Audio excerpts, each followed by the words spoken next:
Army দৌৰিছিলোঁ 3বাৰকৈ মইতো ডিফেন্সত চাকৰি পাইছিলোঁ কিন্তু ঈশ্বৰে মোক সেইটো কামৰ কাৰণে পঠোৱা নাই खुलुमबाय लोगोफोर मोनसे इन्टारेस्टिं भिडिअ बा एसे साननो गोनां भिडिअ दिनै बे मोनसे निउस नायै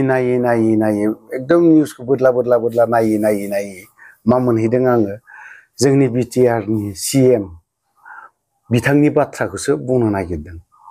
हयतोबा बे भिडिअखौ नोंथांमोना गासैबो नुबाय जानांगौ ओरैबायदि इन्टारेस्टिं माने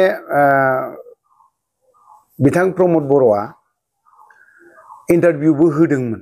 बै समावहाय ओमफ्राय सोरनिबा गिदिर मानसिफोरनि मुं मख'ना लानानै कयेकटा बुस्थुखौ एग्जाम्पल होलांदों ओमफ्राय खोथाया जाहैबाय मा आं जुदि 3 टाइम जुदि आर्मी साख्रि मोनोमोनबा आं पलिटिक्सआव फैगौमोन नामा फैया बा आंहा बा बावहाय बिमा बिफा गथ' गथाय बिमा बिफाफोरखौ लानानै मोजां सुख शान्ति संसार जानायनि मोनसे साननाया थागौमोन आं 3 टाइम आर्मी साख्रि मोनदों आं मावाखै नैबे बिनि सायावसो बाथ्राखौ बुंनो नागिरदों बिथां प्रमद बर'आ थारैनो इन्टारभिउआव होदों जानांगौ बे आलादा बाथ्रा बै समावहाय खारदों जानांगौ खारन तामुलपुराव मोनसे गिदिर आर्मी केम्प दङ बेफोराव खारबानो एसे बहुतखिनि साख्रिबो मोनदों दे आंनि फंबाय सासे इन्डियान आर्मी बावहाय साख्रि मोनदों आनैनि फिसाज्ला दिनै रिटायार फैसिगोन होनना खोनादों बे बोसोर नङाबा नेक्स्ट इयारावहाय रिटायार फैनो हागौ आंनि फंबाय जेब्ला बिथाङा बे समाव 3 टाइम साख्रि मोनदोंबा मानो मावासै होनबा बावहाय जों बर'आ जुदि 3 टाइम आर्मी साख्रिखौ जुदि खानानै मोनदोंमोनबा रावबो मावालाफानो थाया दिनै जोङो नैबे बिटिआर सीएम बिथां प्रमद बर'निफ्रायसो खुगानिफ्राय खोनाबाय जे आङो मावनो गोसो गैया बा आंनो इसोरानो बेखौ मावनो होआखै बेफोरबायदि खोथाखौ बुंदों आरोखि खारन बै समाव बियो आं बुंनो थाङा बिखौ मा मावदों मा मावाखै आंनि सेनियर बा आंनि बैसोनि देरसिनफ्रा बिथां प्रमद बर'खौ जायफ्रा मोनदों बिसोरो बुंगोन आं दिनै बिनि बेकग्राउन्डखौ आं बुंनो थाङा मोनथिगौ आं बिखौ मा बुस्थु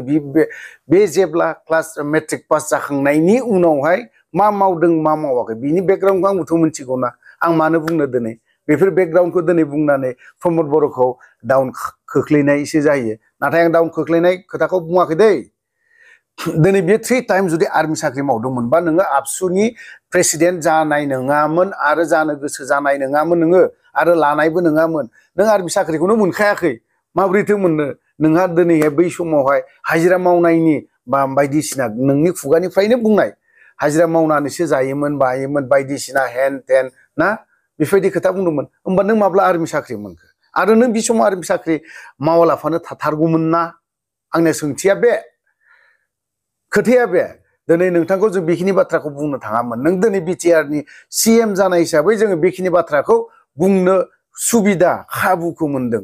बेफोरबायदि आरोखि दिनै नोंथाङा माखासे बाथ्राखौ मावफुंनो हायाखै खोथा होनाय बायदि कयेकटा बुस्थुखौ नोङो साक्सेस खालामनो हायाखै ओंखायनो जों बेखिनि बाथ्राखौ जों अधिकार दं नोंथांखौ जोंहा बुंनो हानाय बा माबा मोनसे कयेकटा बुस्थुआव जोंहा बुंनो हानाय मोनसे राइटआ दङ मोनथिबाय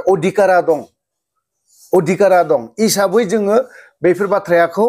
जोङो बुंनो गोनां जादों जों सोरबा इउटिउबार बायदि सोरबा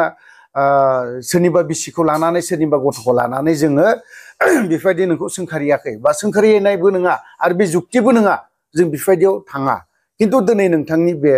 जिखिनि आर्मी साख्रि मावदों बिराद मिनिथावना बाथ्रा बियो बेखौ सोर होनो नोंनि बेकग्राउन्डनि बाथ्राखौ सानसुमा सारमोना खोन्थायो गुबुनफ्रा बे समाव आबसु आन्दलनावहाय माबा कारेन्ट ट्रान्सफर्मानो माबा हेन टेन बायदिसिना बुंनायखौ जोङो खोनानो मोनो जों बेफोर खोथाखौ जोङो बुंनो थांला दिनै नोङो दिनै मा मावबोदों बेफोरखौ जों बुरखांनोबो थांला अफ्रिया मोनथिगौ थ' बिदिब्ला बिथांनि जाखिनि बाथ्रा बुंनाय ना बिथाङा जिखिनि इन्डियान आर्मी साख्रि मोनदों होननानै खोथा बुंनाय बे खोथाखौ जों एसे खोनासंनानै लानि थ' दे बिदिब्ला जों बिथां बिटिआर नि सीएम बिथाङा मा बाथ्रा बुंदोंमोन गासैबो बिटिआर सीएम नि बाथ्रा बुंनायफोरखौ फल्स नंखाय थगायसुला होननानैसो आं मोनथिगौ थ' लोगोफोर बिथांनि जाखिनि बाथ्रा बुंनाय बेखौ जों दान्दिसे खोनासंनानै लानि এজ এ ষ্টুডেণ্ট মই ছাত্ৰ জীৱনত তেনেকুৱা বহুত দেখিছোঁ, নিজেও বহুত কষ্ট কৰি পঢ়িছিলোঁ, ঘৰৰ পৰা ছাপৰ্ট পোৱা নাছিলোঁ। আৰু সেই সময়ত এটা ড্ৰিম এটা আছিলে, যিটো নেকি আব্দুল কালামে ইয়াত উইংছ দি দিলে, উইংছ অফ ফায়াৰ বুলি পেলাই। ড্ৰিমত মানে আব্দুল কালামে উইংছ দি দিলে, মোৰ ড্ৰিমতো কোনো উইংছ নাছিল টু ফ্লাই। আব্দুল কালামে উইংছ দি দিলে, চ' আমিও অলপ ফ্লাই কৰিলোঁ। এতিয়া দেখিলোঁ যে কিবা কাম কৰিব লাগে। আৰু এজ এ ষ্টুডেণ্ট আমি বহুত ষ্ট্ৰাগল কৰিছিলোঁ, ইণ্টাৰভিউ দিছিলোঁ, ক'ৰবাত গৈছিলোঁ, আৰ্মি দৌৰিছিলোঁ। 3বাৰকৈ মইতো ডিফেন্সত চাকৰি পাইছিলোঁ, কিন্তু ঈশ্বৰে মোক সেইটো কামৰ কাৰণে পঠোৱা নাই। ঈশ্বৰে মোক পঠাইছে, তুমি যোৱা, কিবা কিবি বুকি বুকি খাই থাকা, আধা গালি খোৱা, আধা মানে মৰম কৰিব, সেইটো কামে তোমাৰ কাৰণে দিছোঁ। গতিকে মই এতিয়া ৰাতিপুৱাৰ পৰা আধা গালি খাওঁ, আধা মৰম পাওঁ, বুকি বুকি খাই থাকোঁ। মোৰ কামেই হ'ল বোকা।